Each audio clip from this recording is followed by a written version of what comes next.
Okay, so let's talk about high fructose corn syrup. Believe it or not, Neal and I thought maybe this one died a little bit, but surprisingly, people still want to know if high fructose corn syrup is worse than sugar, or if it's bad for you, or if it causes all these different things. So let's just take a look at what they actually are. So high fructose corn syrup is a disaccharide. That means 2 sugar molecules, and it contains both glucose and fructose, right? Single sugars. So when you look at the composition of high fructose corn syrup, of course, it's manufactured from corn.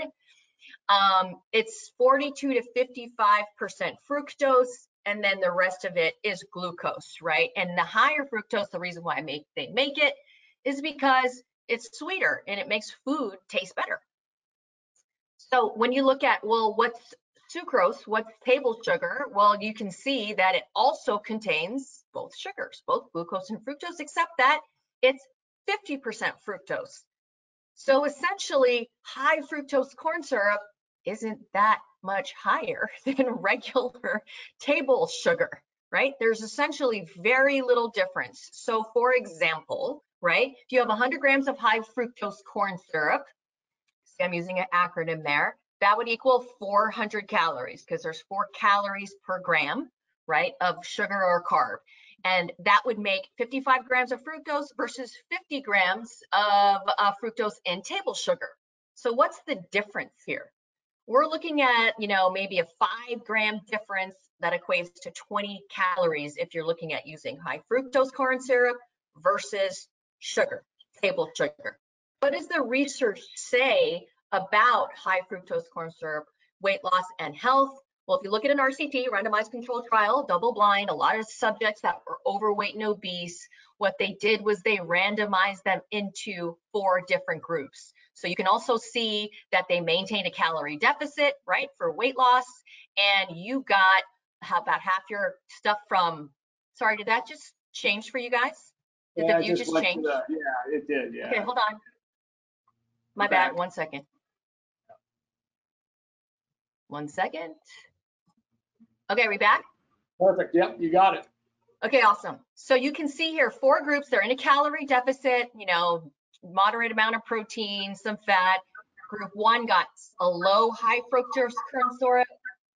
Group 2 got higher, 20% of calories. And then the groups 3 and 4 got regular sugar, right?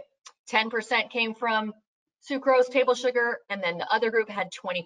And guess what happened? They all lost weight with no significant differences between. So same theme as the different diets, right? When there's a calorie deficit and it's similar, maintained regardless of the composition of sugar, in this case, there is no difference in weight loss. And by the way, they also reduced cholesterol significantly. So that's one of the randomized controlled trials. And if you look at additional research in this area, you'll see that there's no differences between high fructose and corn syrup and sugar in regards to all these health markers or metabolic outcomes, if you will, including appetite and calories consumed at the next meal. So what did this systematic review conclude?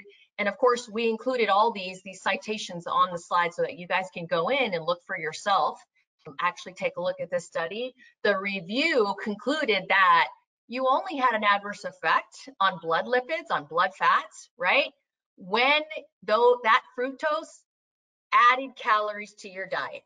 So if you're consuming extra fructose or high fructose or sugar for that matter, and that equates to you consuming more, yeah, you're going to have some problems. But that doesn't happen just with high fructose, right, Neal? It happens across the board regardless.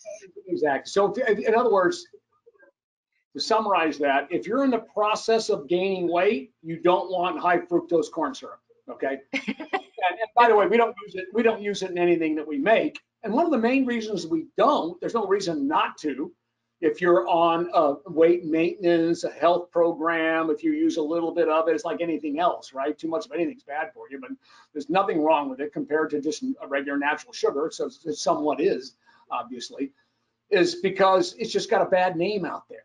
So we just keep it off there to make it easier for all you fitness professionals to be able to say, not have to have that argument with them. But these are the facts. That's all. We don't deal with anything except the facts. And okay, so key takeaways, right? High fructose corn syrup and table sugar are essentially the same. Excess consumption of either one, you're going to have problems. I'm sorry. I don't know why. I keep trying to make this window go away and it just just came is. back. That's right. Just pop it up. Yeah. There you go. There you go. Okay, so we have excess consumption of either one can have negative effects, and they don't prevent weight loss if you're in a calorie deficit. You saw from that study and the systematic review. Right.